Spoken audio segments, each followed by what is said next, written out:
വണക്കം മക്കളെ വണക്കം. അങ്ങനെ ഇന്ന് രണ്ടാമത് കണ്ട സിനിമ ബ്ലൂ സ്റ്റാർ ആണ്. തമിഴിൽ നിന്ന് പാരഞ്ജിത്തിന്റെ പ്രൊഡക്ഷൻസിലൂടെ വന്നിരിക്കുന്ന ബ്ലൂ സ്റ്റാർ എന്ന സിനിമ.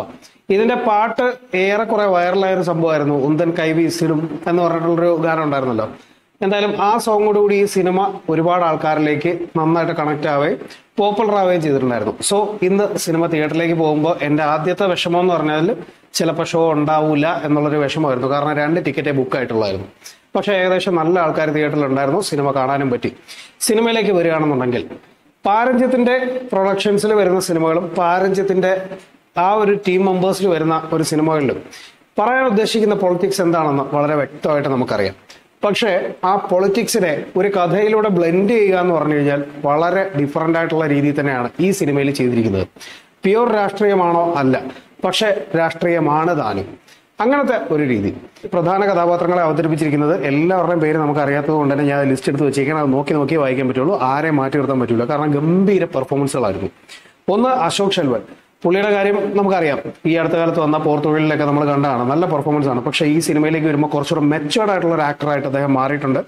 അതുപോലെ തന്നെ ശന്തരു ഭാഗ്യരാജ്, നമ്മുടെ ഏഞ്ചൽ ജോണിലെ ലാലേട്ടന്റെ കൂടെ കിടന്ന് ട്രോൾ ഏറ്റുവാങ്ങിയ പാവം മനുഷ്യൻ. എന്താണെങ്കിലും ഈ സിനിമയിലേക്ക് വന്നപ്പോൾ പുള്ളിയുടെ ബോഡി ലാംഗ്വേജിലും ഒരുപാട് വ്യത്യാസം വന്നിട്ടുണ്ട്. പെർഫോമൻസ് വൈസും പുള്ളി ഒരുപാട് മെച്ചുവേർഡ് ആയിട്ടുണ്ട്. പിന്നെ കീർത്തി പാണ്ഡ്യൻ, പൃഥ്വിരാജിനെ എടുത്തു പറയാതിരിക്കാൻ പറ്റൂല. അതിനകത്ത് സാം എന്ന് പറയുന്ന ഒരു ക്യാരക്ടർ എഴുതിയാണ്. അടിപൊളി ഐറ്റമാണ്. നല്ല വെടിച്ചിൽ ഐറ്റം എന്നൊക്കെ പറയാൻ പറ്റുന്ന ഒരു പയ്യെ. പിന്നെ ഭഗവതി പെരുമാൾ, പുള്ളിയിലൂടെയാണ് കഥകൾ മൊത്തം ഇങ്ങനെ എന്താ പറയുക എല്ലാവരിലേക്ക് എത്തുന്നത്. പക്ഷെ ആ ഒരു ക്യാരക്ടറിന് കൊടുത്തിരിക്കുന്ന ഒരു ഇമ്പാക്ട്, ഫസ്റ്റത്തെ ഒരു ചെറിയ സീനിൽ തന്നെ ആ ഒരു ക്യാരക്ടറിന്റെ ഇമ്പാക്ട് എത്രത്തോളം ആണെന്നുള്ളത് നമുക്ക് മനസ്സിലാക്കി തരുന്നുണ്ട്. പിന്നെ നോക്കുകയാണെന്നുണ്ടെങ്കിൽ ഇളങ്കോ, കുമാരവേൽ, അങ്ങനെ തുടങ്ങി ഒരു വലിയ താരനിരയുള്ള ഒരു സിനിമയാണ്. കാരണം ഇത് കുറച്ച് സ്പോർട്സ് ഇഷ്ടപ്പെടുന്ന, ക്രിക്കറ്റ് ഒക്കെ ഇഷ്ടപ്പെടുന്ന കുറച്ച് ആൾക്കാരുടെ ഇടയിലേക്ക് ഇറങ്ങി ചെല്ലുന്ന ഒരു സിനിമയാണ്. ടോട്ടലി ഒരു ക്രിക്കറ്റ് കണ്ട ഫീൽ ആണോ എന്ന് ചോദിച്ചാൽ ആണ് താനും. ഒരു സ്പോർട്സ് സിനിമ, ബട്ട് അതിലൂടെ പറയാൻ ഉദ്ദേശിക്കുന്ന പൊളിറ്റിക്സ്.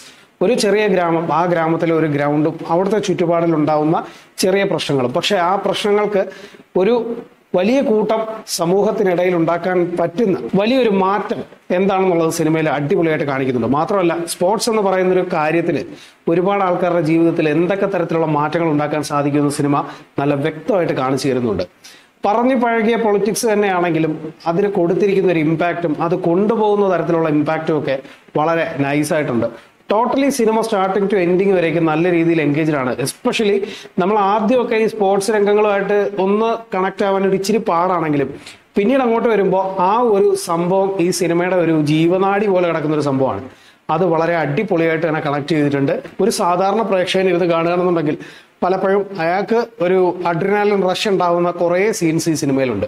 ബട്ട് ഇതിലൂടെ പറഞ്ഞു വെക്കുന്ന പൊളിറ്റിക്സിനെ ക്ലിയർ കട്ടായിട്ട് ചില ഡയലോഗ്സിലൂടെ വളരെ നാച്ചുറലായി തന്നെ പറഞ്ഞ് കണ്ണിച്ച് മാറ്റുന്നു എന്ന് വരുന്നൊരു സിറ്റുവേഷൻ ഉണ്ട്. അറിയാതെ കൈയടിച്ചു പോകുന്ന ചില സിറ്റുവേഷനുകൾ. അത് വളരെ മനോഹരമായിട്ട് തന്നെ ഫീൽ ചെയ്തു.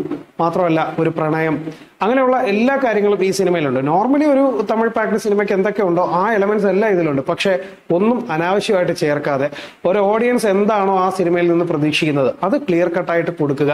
അതിലൂടെ അവർ പറയാൻ ഉദ്ദേശിക്കുന്ന പൊളിറ്റിക്സ് വളരെ ജെന്യുവനായിട്ട് ഒരാൾക്ക് നല്ല രീതിയിൽ ചിന്തിക്കാൻ പറ്റുന്ന രീതിയിൽ സിനിമയിൽ പറയുക. ആ കാര്യത്തിൽ ഡയറക്ടറായിട്ടുള്ള എസ് ജയകുമാർ വിജയിച്ചിട്ടുണ്ട് എന്നുള്ള കാര്യത്തിൽ യാതൊരു സംശയമില്ല. സോ നീലം പ്രൊഡക്ഷൻസിന്റെ ഇതുപോലത്തെ ഒരുപാട് സിനിമകൾ നമ്മൾ കണ്ടതാണ്.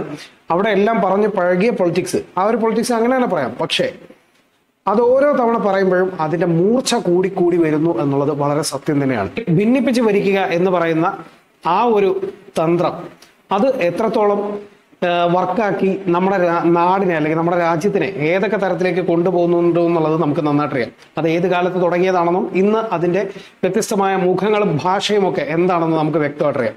ആ കാര്യങ്ങളൊക്കെ വളരെ ഡീറ്റെയിൽഡ് ആയിട്ട് പറയുകയും ആ പറയുന്ന കാര്യങ്ങളെ വളരെ ക്ലിയർ കട്ടായിട്ട് തന്നെ കണ്ണിച്ച് നമ്മുടെ മുന്നിലൂടെ വളരെ വ്യക്തമായിട്ട് ഓരോ പ്രേക്ഷകനും എന്താണ് മനസ്സിലാക്കേണ്ടത്, എന്താണ് ചിന്തിക്കേണ്ടത്, എന്തൊക്കെയാണ് നമ്മൾ അറിഞ്ഞിരിക്കേണ്ടത് എന്ന് വളരെ ഡീറ്റെയിൽ ആയിട്ട് പറയുന്ന ഒരു സിനിമ. ഒരു എന്റർടൈനർ ഫാക്ടറുള്ള ഒരു ഗംഭീര സിനിമ തന്നെയാണ് ബ്ലൂ സ്റ്റാർ എന്ന് പറയുന്ന ഈ ഒരു സിനിമ. ബ്ലൂ സ്റ്റാർ എന്ന പേരിൽ തന്നെ ആ സിനിമയുടെ രാഷ്ട്രീയമുണ്ട്. പിന്നെ ഒരു സ്പോർട്സ് സിനിമ എന്നുള്ള രീതിയിൽ കൂടെ കാണുകയാണെന്നുണ്ടെങ്കിൽ സിനിമയ്ക്ക് കുറച്ചുകൂടെ ഇമ്പം കൂടുതലായിരിക്കും. അതുകൊണ്ട് തന്നെ തിയേറ്ററിൽ നിങ്ങൾ പോയി സിനിമ കാണുക. ഇൻ ഷോർട്ട് മലയാളി സിനിമയ്ക്ക് കൊടുക്കുന്ന റേറ്റിംഗ് 3.5 ഔട്ട് ഓഫ് 5 ആണ്. അപ്പോൾ കൂടുതലൊന്നും പറയാനില്ല. പുതിയ വീഡിയോസും റിവ്യൂസും റോസ്റ്റിംഗ് ഒക്കെ ആയിട്ട് നമ്മൾ വീണ്ടും വരും. ചാനൽ ഇഷ്ടമായാലും സബ്സ്ക്രൈബ് ചെയ്യുക, മറ്റുള്ളവർക്ക് ഷെയർ ചെയ്യുക. അതുവരേക്കും